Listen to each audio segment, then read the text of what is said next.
An injured woman in a faded military uniform walked past the SEAL team that morning, her boots scuffed, her arm tightly bound in blood-stained gauze, her limp unmistakable, and in a world where elite warriors are trained to read threats and weaknesses in seconds, they read her wrong, mistaking pain for incompetence and silence for insignificance, assuming she was just another broken support soldier sent away from the real fight, never imagining that behind her steady eyes was a combat history. Written in classified files and unmarked graves, because years earlier she had survived missions no one officially acknowledged, had carried wounded men through firestorms, had made decisions that saved entire units while sacrificing her own body, and now as she passed them without a word, memories weighed heavier than her injuries, memories of nights spent holding pressure on arterial wounds, of calling in airstrikes while bleeding out, of choosing who lived and who didn't. And the SEALs joked quietly among themselves, dismissing her presence, unaware that command had summoned them not to lead, but to listen, because minutes later the briefing room fell silent when she entered again, standing straighter now despite the pain, her voice calm but carrying authority that came from experience rather than rank, and as mission footage played on the screen it became clear she was the architect of an operation that had redefined battlefield strategy, the one who had predicted enemy movements months before intelligence confirmed them, the one who had extracted teams when everyone else had written them off as lost, and realization hit the room slowly and painfully as each SEAL recognized moments from their own careers where an unseen hand had guided them out alive, moments they had never questioned, moments that now traced back to her, and when she removed her jacket revealing scars that told stories no metal could summarize, the room shifted from judgment to respect, from arrogance to humility,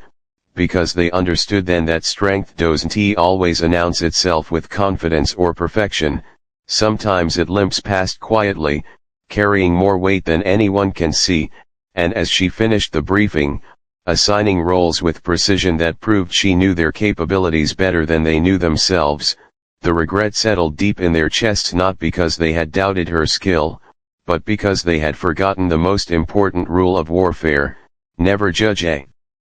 soldier by the condition they are in today, because the battles they survived yesterday may have already saved your life tomorrow. As the SEAL team prepared their gear inside the forward operating base, the image of the injured woman lingered in their minds only as a passing curiosity, nothing more than background noise in a place where exhaustion blurred empathy, and yet unseen to them, she sat alone in the medical bay refusing painkillers, insisting on clarity over comfort,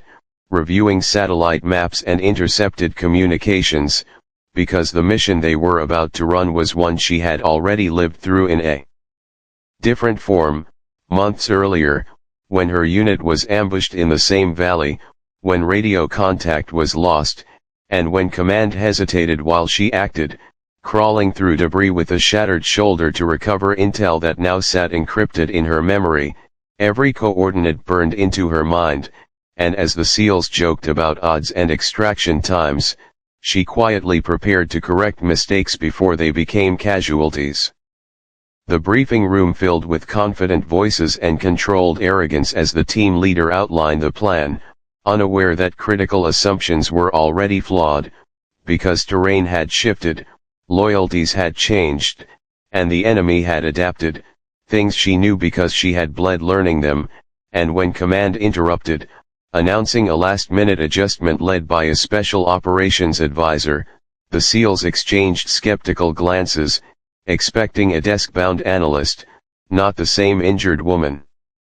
who walked in moments later, her posture disciplined, her gaze steady, and though her limp remained, her presence altered the room instantly, because she didn't ask for attention, she commanded it through certainty.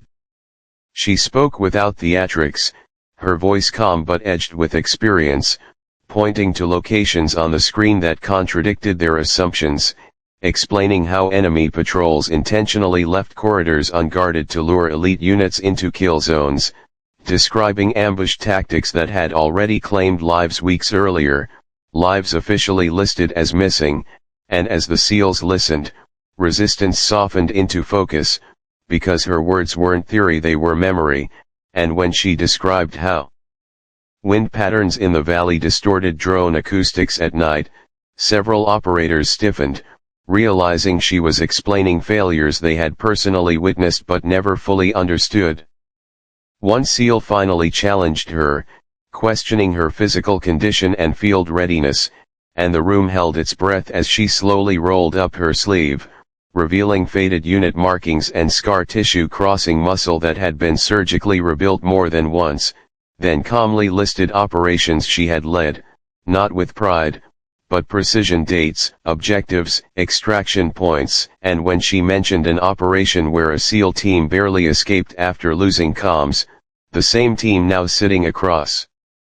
from her, silence replaced skepticism, because no one outside that mission should have known those details, and yet she knew all of them. She explained how she had remained operational despite injuries because leadership isn't always about pulling a trigger, sometimes it's about seeing patterns others miss, about making calls when hesitation costs lives, and she described the moment her injury occurred not as a heroic tale, but as a calculated decision to draw enemy fire away from trapped soldiers, a decision that succeeded but left her body permanently damaged, and as she spoke, the SEALs began to understand that the limp they noticed earlier wasn't weakness, it was evidence of a choice made under fire.